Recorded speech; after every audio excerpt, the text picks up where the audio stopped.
Hello everyone, I'm back with part 2 of my top 10 books list, and in this video I'll be counting down from number 5 to number 1. If you haven't seen the first part and you don't want to go back and rewatch it, I'm just going to do a quick recap.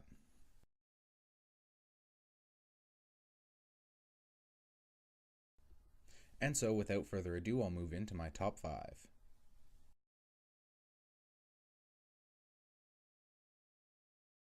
So it's at this time that I realized that I lied yesterday when I said that On Writing was going to be the only non-fiction work in the list. But only sort of, because Hiroshima is non-fiction, but it presents itself in the form of a novel. As an early example of what we now call new journalism, Hiroshima follows the stories of 6 people immediately following the explosion of an atomic bomb at Hiroshima. At the time when it was being written, the world, and in particular the United States, was still trying to come to grips with the consequences of dropping the atomic bomb in the first place. The idea that in a single moment tens of thousands of lives could be extinguished was still something that was surreal, if not impossible, to comprehend. And to make matters worse, they had very little information about what life was like in Japan after the bomb dropped. But what Hersey does with Hiroshima is a lot more than just give information. He provides a narrative where not knowing is almost central to the story. After all, the Japanese had never seen anything like this before. Nobody had. And so Hiroshima comes in at number 5 because it's a frank and honest look at the moment when we truly entered the nuclear age.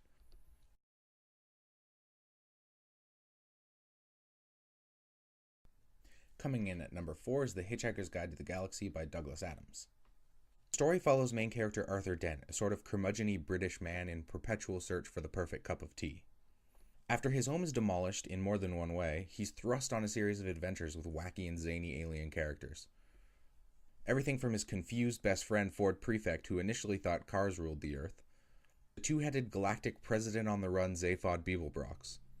This novel, and indeed the whole series, shines is in its imagination. Douglas Adams has a way of not letting logic get in the way of an entertaining turn of phrase. And he seems to propose that if you can turn the phrase, you can assert that it's not just the phrase. For him, the world really can be a pun. With the sort of rapier wit that only really comes along once or twice in a generation, Douglas Adams tears down sci-fi conventions and rebuilds them in a satirical way. Rather than showing us a universe that gets more defined and easier to comprehend, he shows us one that's increasingly improbable. And if for no other reason, The Hitchhiker's Guide to the Galaxy gets my number 4 slot because it's a heck of a lot of fun to read.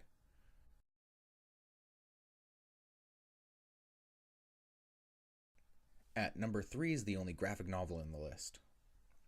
Now, if John Hersey's Hiroshima is a brutal look at the realities of the atomic bomb, Watchmen is an extension of the fear that comes along with that sort of power. In its narrative, which is sort of a Cold War allegory, almost no character has any redeeming qualities. In reading the graphic novel, we're sort of asked to choose where along the spectrum of superheroes we sit.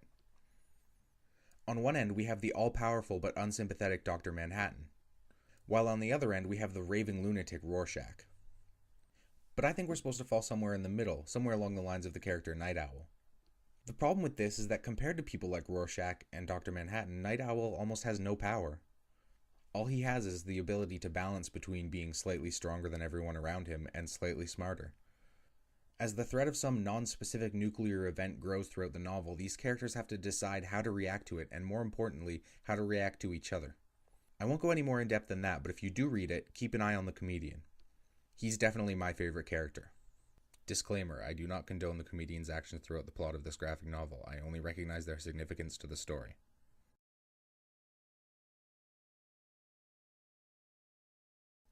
Let's be honest, you knew it was coming, I knew it was coming, and so at number 2, it's The Great Gatsby by F. Scott Fitzgerald. Now, I could explain to you how great of a writer F. Scott Fitzgerald is, but I think it would be a lot easier to just read you a bit of his writing. This is from the start of Chapter 2 of The Great Gatsby. This is a valley of ashes, a fantastic farm where ashes grow like wheat into ridges and hills and grotesque gardens, where ashes take the forms of houses and chimneys and rising smoke, and finally, with a transcendent effort, of ash-gray men who move dimly and already crumbling through the powdery air.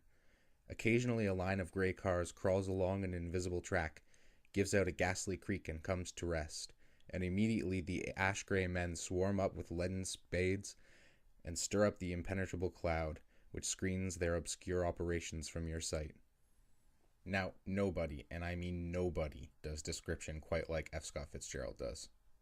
He has a way of making the world that he's describing seem almost more real than the one you're sitting in. and with every single word that he chooses, he adds to it. But that's not all he's good for. He's also a master of those extremely revelatory short statements. For example, try this one from the first chapter. Fitzgerald is describing one of his characters, Tom Buchanan, as follows. He's one of those men who reaches such an acute limited excellence at 21 that everything afterwards savors of anticlimax. I mean, seriously, who freaking writes that? Add on top of that an extremely provocative story and you've got number 2.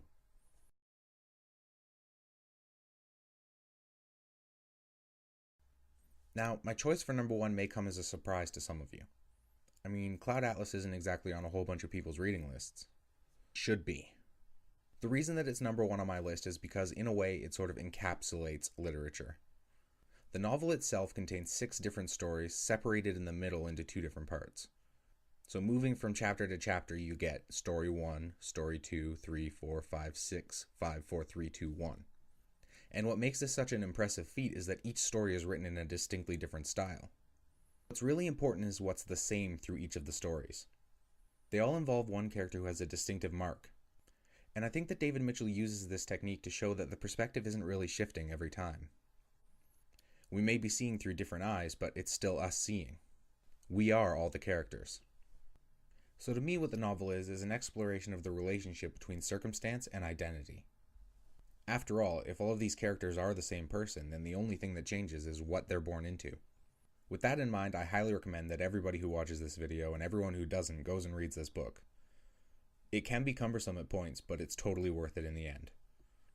So, I guess that's the end of my top 10, and I'll see you next time I see you.